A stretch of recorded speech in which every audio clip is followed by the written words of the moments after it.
I've been an ensemble member since 2002, and I've been the artistic director since last August, so a little over a year.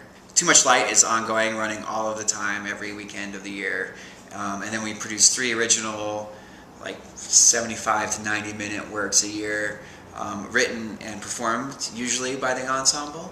So for that process, the ensemble will pitch ideas to the group, and then we'll all pick them together. So my responsibility for that is like to make that run as smoothly as possible and try and get everyone to agree on a season together. So I do a lot of that, kind of like steering, or attempting to steer, and getting everyone's input and trying to implement our collective desire artistically. And then also I just do a lot of admin work. Like it's half administrative assistant, half helping to create the art as a collective.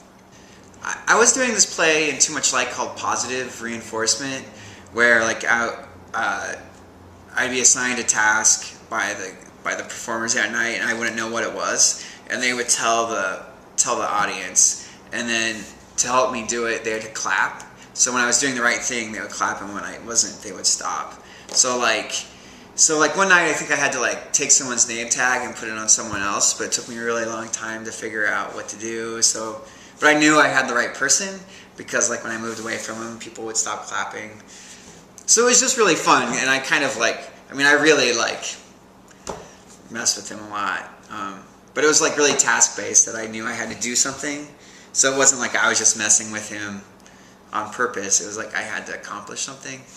So that was really cool. That was really fun. And I like that it had a purpose. It wasn't just like messing around with the person, but trying to accomplish something. For Too Much Light regular, there's not a theme.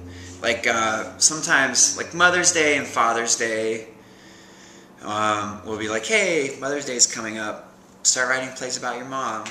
So we might try, because we'll do like, on Mother's Day we'll say like, oh, bring your mom, and your mom gets in free, and then we'll give the mom like a flower when they come. So we'll try and have like a certain, maybe like 10 plays, or between 5 and 10 plays about moms. But that's kind of as close to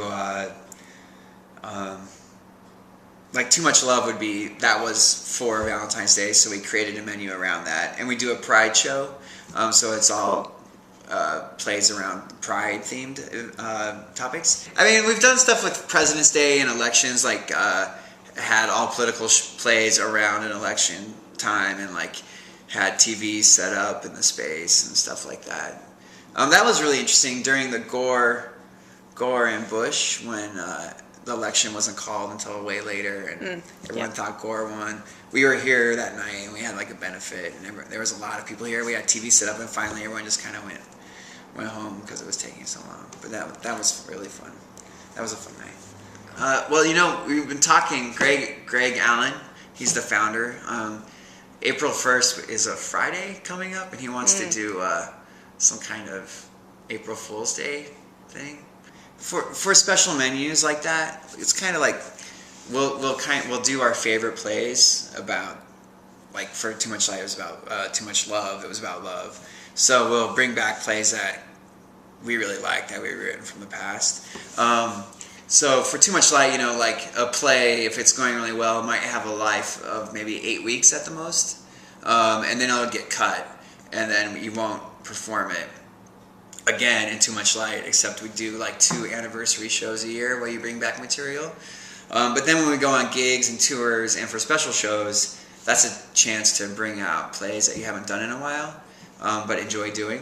So those plays for that show were all plays that I had done before.